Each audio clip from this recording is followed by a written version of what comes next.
Assalamualaikum warahmatullahi wabarakatuh. Salam sejahtera untuk kita semua.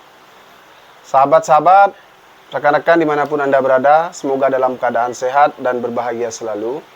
Jumpa lagi dengan saya, Rahman, SHMH. Pada sesi kali ini, kita akan membahas tentang jawaban dan eksepsi dalam sebuah gugatan. Nah, materi ini sangat penting untuk dibahas, untuk dipahami, agar nantinya sahabat-sahabat dan rekan-rekan mampu memahami peran strategis dalam menjawab gugatan terhadap gugatan penggugat. Nah, adapun yang dimaksud dengan jawaban adalah suatu tanggapan terhadap gugatan penggugat yang disampaikan. Sedangkan eksepsi adalah bantahan terhadap aspek formil sebelum masuk pokok perkara. Nah, di dalam sebuah jawaban ada namanya ruang lingkup jawaban. Pertama adalah pengakuan. Pengakuan terhadap jawaban atau gugatan penggugat. Nah, pengakuan ini misalnya tergugat digugat dengan alasan telah meminjam uang sebesar 500 miliar. Namun sebenarnya tidak ada. Maka di dalam jawaban ini pengakuan boleh diakui kalau memang benar, boleh tidak diakui kalau memang tidak benar.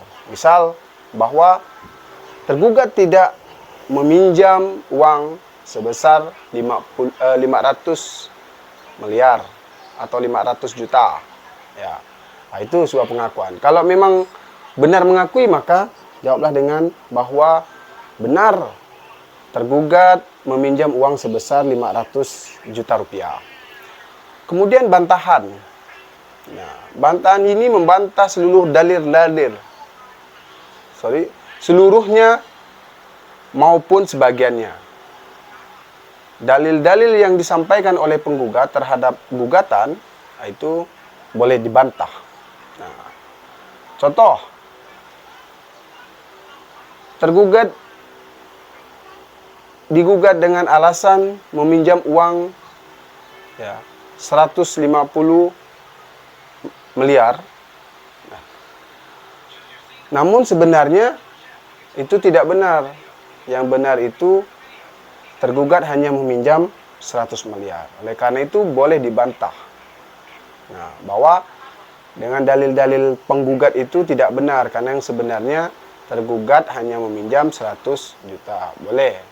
Atau tidak pernah meminjam sekalipun. Nah, itu boleh dibantah.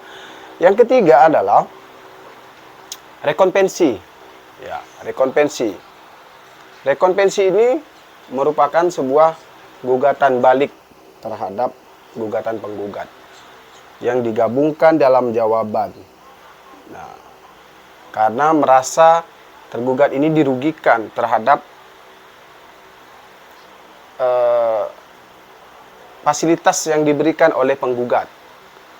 Misalnya, tergugat menyewa sebuah gedung atau sebuah ruko atau sebuah rumah.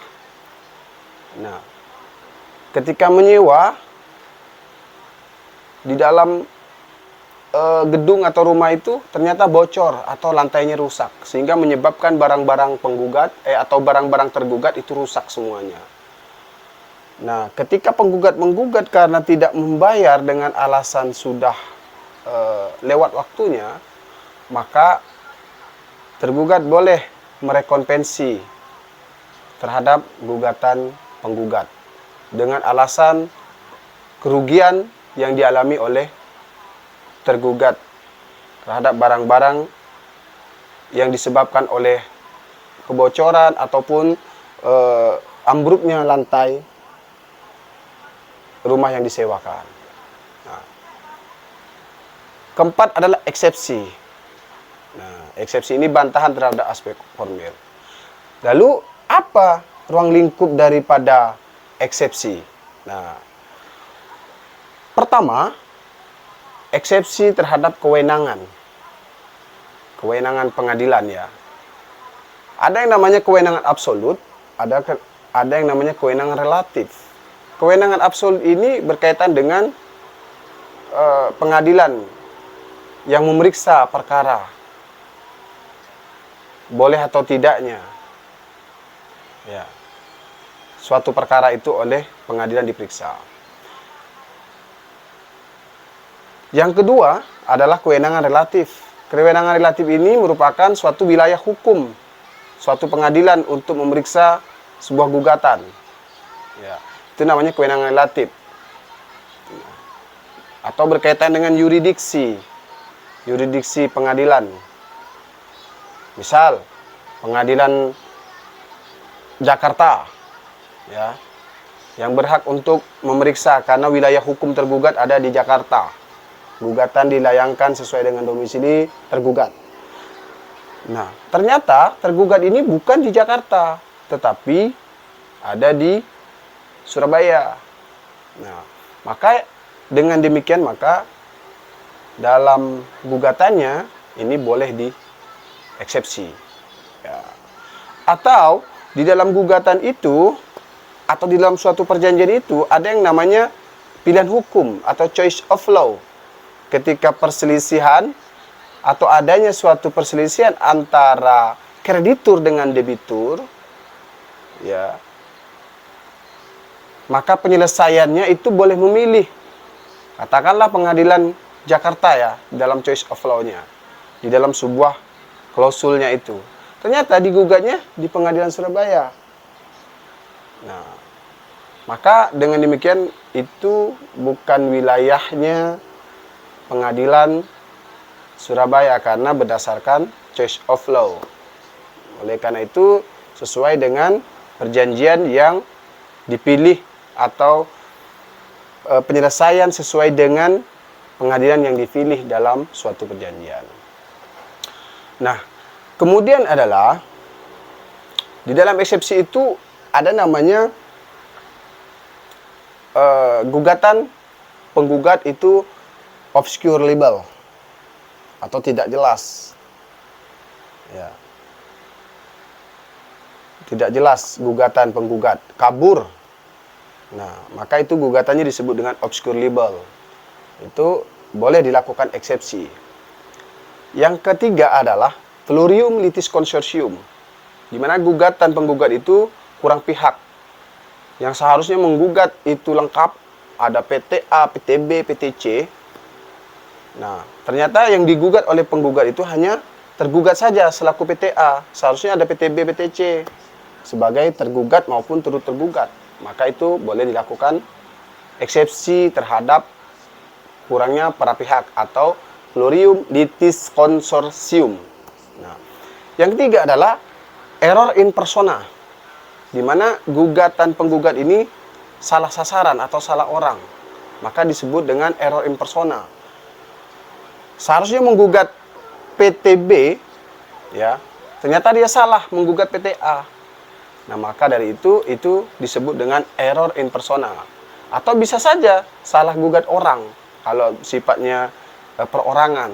Seharusnya menggugat si A, tetapi menggugatnya si B. Itu boleh dilakukan eksepsi. Nah, yang kemudian adalah gugatan penggugat prematur. Nah, di mana gugatan itu seharusnya belum ada, belum waktunya digugat, tetapi sudah melakukan gugatan.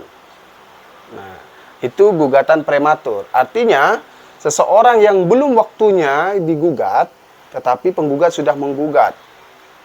Nah, kalau misalkan sebuah wan prestasi, ya, atau misalnya waris, nah, sebagai anak menggugat waris, tetapi sebetulnya itu belum waris karena orang tuanya masih hidup, ya, maka itu disebut dengan gugatan prematur. Karena waris itu setelah adanya atau setelah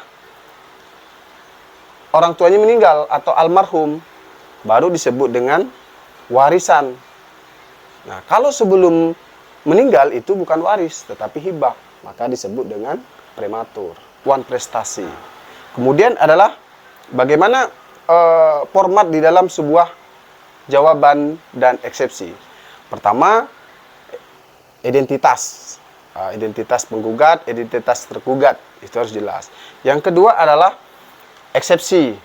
Ya, eksepsi menyebutkan kewenangan absolutnya, kewenangan relatifnya kalau eksepsinya itu berkaitan dengan kewenangan pengadilan, atau menguraikan tentang obscure libelnya, atau menguraikan plurium litis consortiumnya, atau menguraikan error in personanya, dan gugatan prematurnya. Kalau memang itu ada hal-hal yang di dalam gugatan itu berkaitan dengan yang seharusnya dieksepsi atau berkaitan dengan yang telah disebutkan tersebut. Nah, kemudian jawaban dalam pokok perkara. Nah, setelah identitas, eksepsi, kemudian jawaban dalam pokok perkara. Nah, di dalam jawaban pokok perkara ini menjawab semua pokok perkara yang digugat oleh penggugat itu. Nah, kemudian terakhir adalah kesimpulan. Kesimpulan ini menguraikan bentuk permohonan atau permintaan kepada majelis hakim terhadap gugatan penggugat. Contoh misalnya, gugatan penggugat itu patut ditolak atau tidak dapat diterima karena berdasarkan hal-hal apa kan? Nah, dan seterusnya. Nah, sahabat-sahabat dan rekan-rekan sekalian, itulah pembahasan kita pada sesi ini terkait tentang jawaban dan eksepsi dalam hukum acara perdata. Semoga dapat memberikan manfaat dan tetap selalu semangat. Jumpa lagi di sesi selanjutnya. Terima kasih. Assalamualaikum warahmatullahi wabarakatuh.